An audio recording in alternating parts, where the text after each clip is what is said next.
پورش ماکان. شکل بدنی این ماشین 5 دربه هاچبک هستش که کشور سازنده این خودرو آلمان.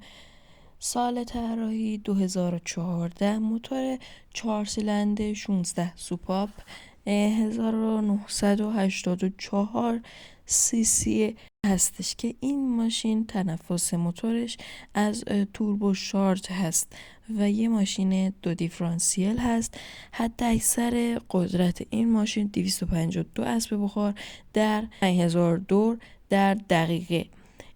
جعبه دنده 7 سرعته PDK شتاب 0 تا 100 آن 6.7 ثانیه. حد اکثر سرعتش 229 کیلومتر بر ساعت.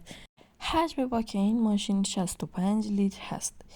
ما چند مدل ماکان داریم. یکی ماکان ساده که 4 سیلندر 1984 سی سی 16 سوپاپ.